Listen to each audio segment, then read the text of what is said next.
My dear friends, brothers and sisters in Jesus Christ, on Holy Thursday,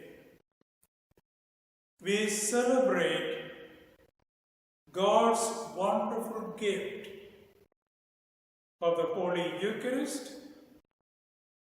and the gift of the priesthood, through which we have the wonderful gift of the Holy Eucharist, and the command of Jesus to love and serve one another. Though we are not able to have all the observance of the washing of the feet, as one of my friend priests suggested, maybe at home you can do that particular service at home, washing one another's feet, as a loving and reverential observance.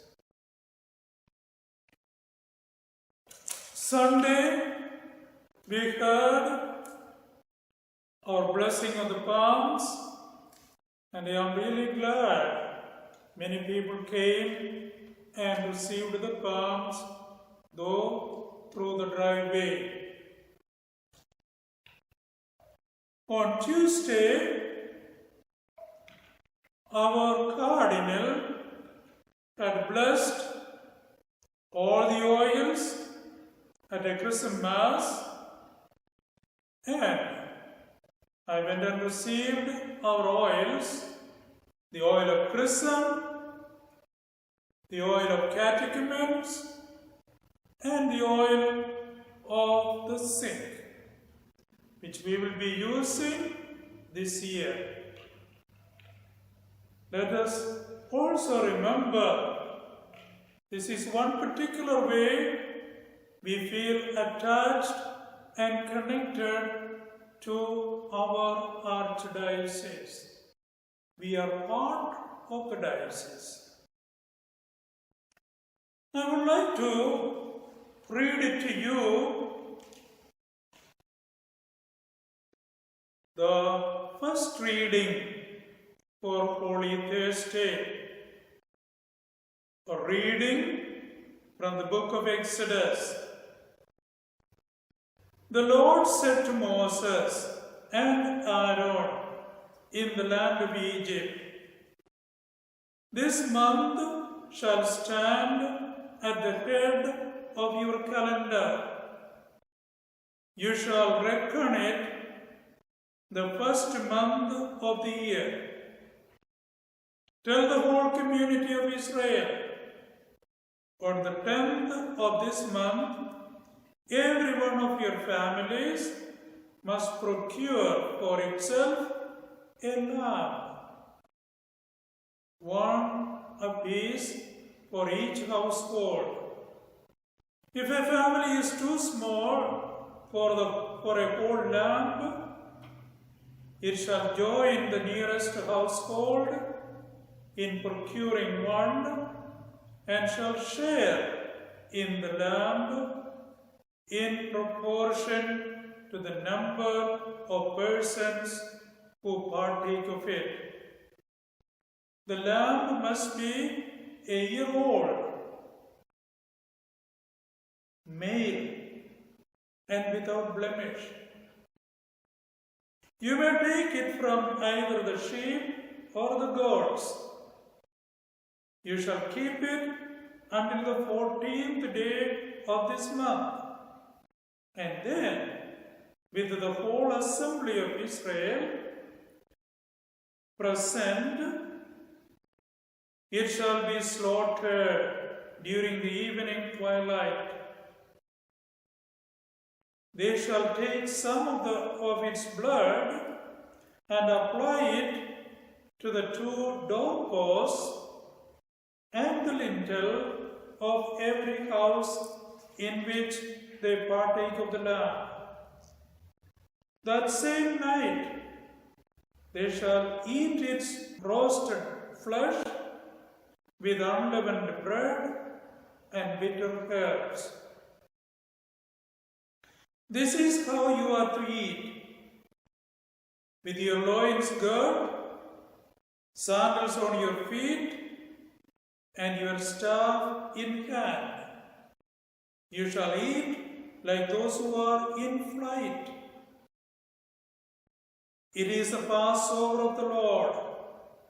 For on this same night I will go through Egypt, striking down every firstborn of the land, both man and beast, and executing judgment on all the gods of Egypt. I, the Lord. But the blood will mark the houses where you are. Seeing the blood, I will pass over you. Thus, when I strike the land of Egypt, no destructive blow will come upon you. This day shall be a memorial feast for you, which all your generations shall celebrate with pilgrimage to the Lord as a perpetual institution. Friends, this is what we want to experience: the protection of God for us.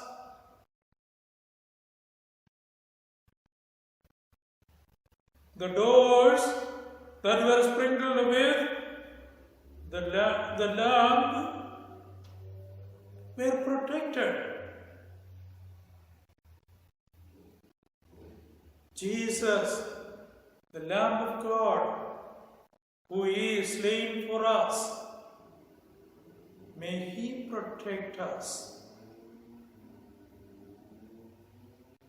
And His protection comes to us particularly through the wonderful gift He has given us, the gift of the Eucharist, the Holy Eucharist,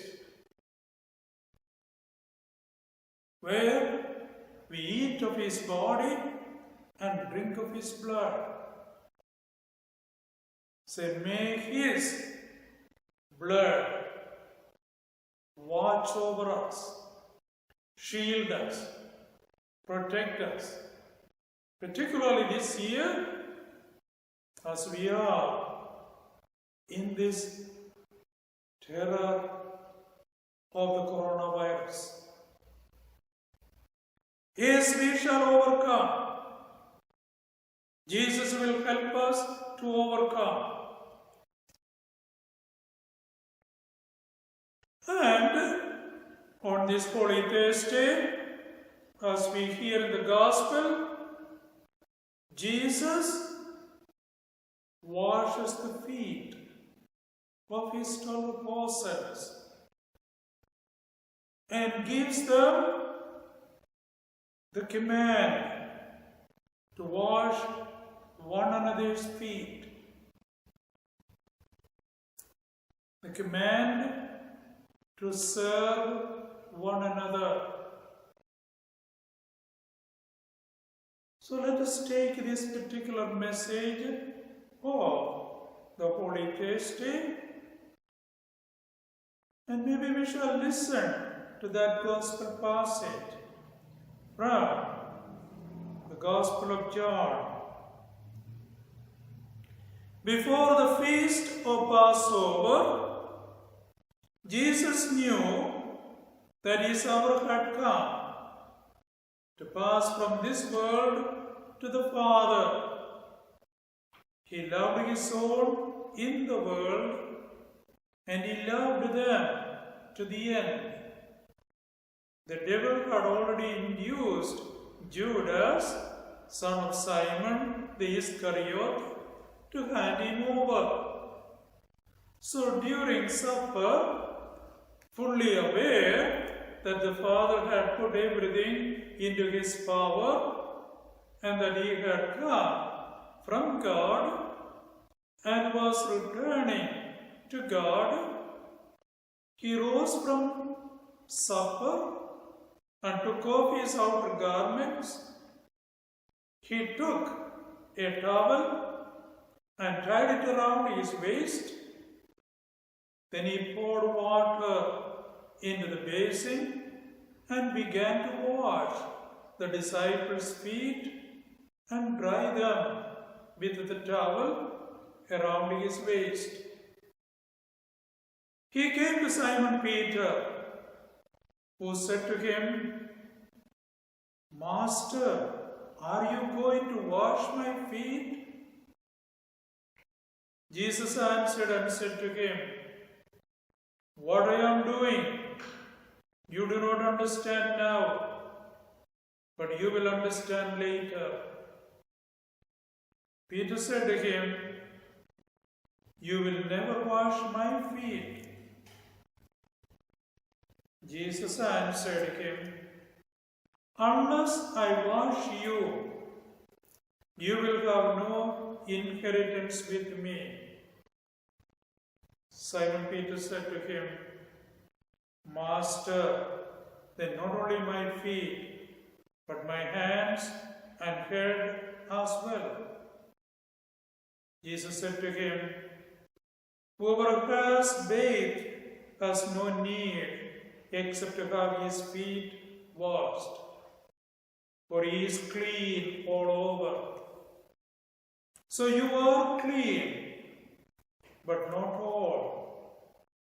For he knew who would betray him. For this reason he said, "Not all of you are clean." So when he had washed their feet and put his garments back on and reclined at table again, he said to them, "Do you realize what I have done for you? You call me teacher and master, and rightly so, for indeed I am.